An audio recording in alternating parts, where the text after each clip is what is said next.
customs. Swearing on the Bible. You understand that shit? They tell you to raise your right hand, place your left hand on the Bible. Does this stuff really matter? Which hand? Does God really give a fuck about details like this? Suppose you put your right hand on the Bible, you raise your left hand. Would that count? Or would God say, sorry, wrong hand, try again? And why does one hand have to be raised? What is the magic in this gesture? This seems like some sort of a primitive voodoo mojo shtick. Why not put your left hand on the Bible, let your right hand hang down by your side? It's more natural. Or put it in your pocket. Remember what your mother used to say? Don't put your hands in your pockets. Does she know something we don't know? Is this hand shit really important? Well, let's get back to the Bible, America's favorite national theatrical prop. Suppose the Bible they hand you to swear on is upside down, or backward, or both, and you swear to tell the truth on an upside-down, backward Bible. Would that count? Suppose the Bible they hand you is an old Bible and half the pages are missing. Suppose all they have is a Chinese Bible in an American court, or a Braille Bible and you're not blind. Suppose they hand you an upside-down, backward Chinese Braille Bible with half the pages missing.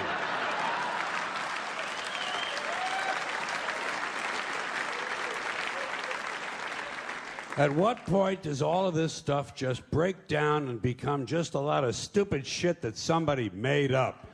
They fucking made it up, folks. It's make-believe.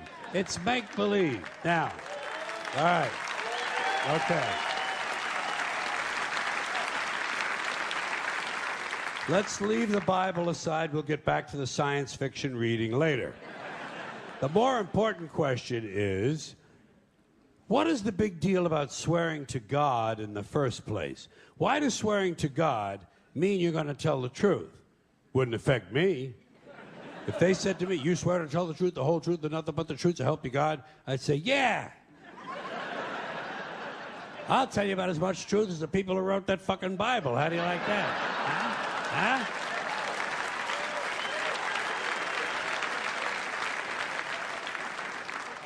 Swearing on the Bible doesn't mean anything. It's kid. Swearing to God is kid stuff. Did you ever, remember when you were a kid? If you told another kid something he didn't quite believe, he'd say, "You swear to God?"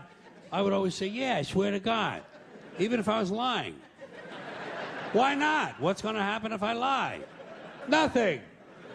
Nothing happens if you lie, unless you get caught, and that's a whole different story. Sometimes a kid would think he was being slick with me, and he'd say, "You swear on your mother's grave?" I'd say, "Yeah. Why not? First of all, my mother was alive. She didn't even have a grave.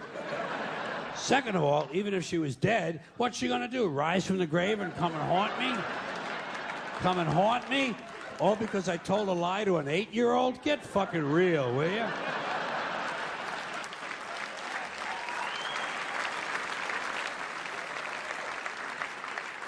Sometimes I would say, "I swear on my mother's tits." Kids are impressed with things like that. I mean, I don't care about my mother's tits either. I don't care if they fell off. Fuck her. Not my problem. They're your tits, Ma. You keep an eye on them. Swearing to God doesn't mean anything. Swearing on the Bible doesn't mean anything. You know why? Because Bible or no Bible, God or no God, if it suits their purposes, people are going to lie in court. The police do it all the time. All the time. Yes, they do. It's part of their job to protect, to serve, and to commit perjury whenever it supports the state's case. Swearing on the Bible is just one more way of controlling people and keeping them in line, and it's one more thing that holds us back as a species. Here's one more item for you, the last in our civics book, rights. Boy, everyone in this country is always running around yammering about their fucking rights. I have a right, you have no right, we have a right, they don't have a right. Folks, I hate to spoil your fun, but there's no such thing as rights, okay? They're imaginary. We made them up, like the boogeyman.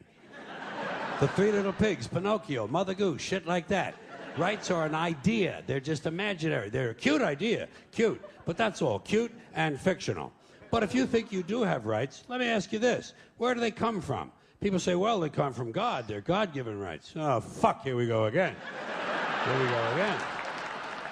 The God excuse, the last refuge of a man with no answers and no argument. It came from God. Anything we can't describe must have come from God. Personally, folks, I believe that if your rights came from God, he would have given you the right to some food every day, and he would have given you the right to a roof over your head. God would have been looking out for you. God would have been looking out for you. You know that? He wouldn't have been worried about making sure you have a gun so you can get drunk on Sunday night and kill your girlfriend's parents. But let's say it's true. Let's say God gave us these rights. Why would he give us a certain number of rights? The Bill of Rights in this country has 10 stipulations, okay? 10 rights.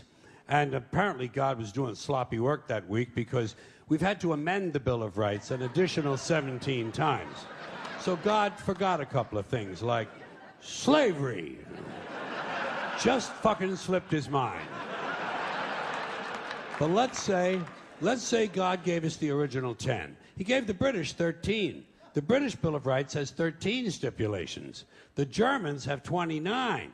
The Belgians have 25. The Swedish have only 6. And some people in the world have no rights at all. What kind of a fucking goddamn God-given deal is that? No rights at all? Why would God give different people in different countries different numbers of different rights? Boredom? Amusement? Bad arithmetic? Do we find out at long last, after all this time, that God is weak in math skills? Doesn't sound like divine planning to me.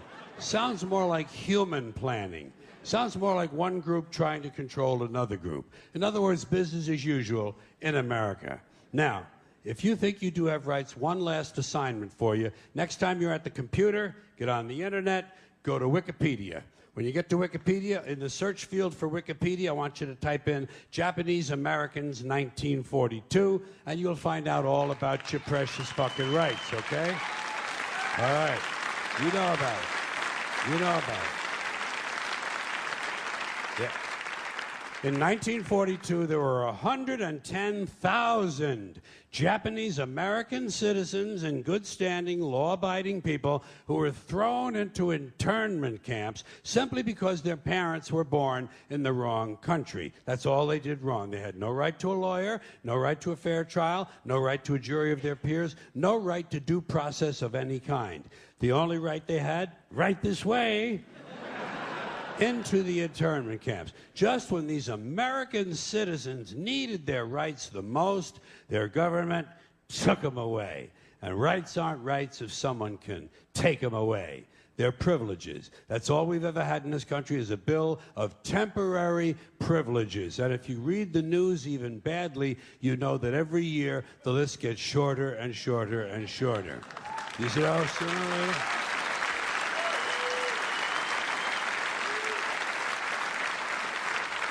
Yeah.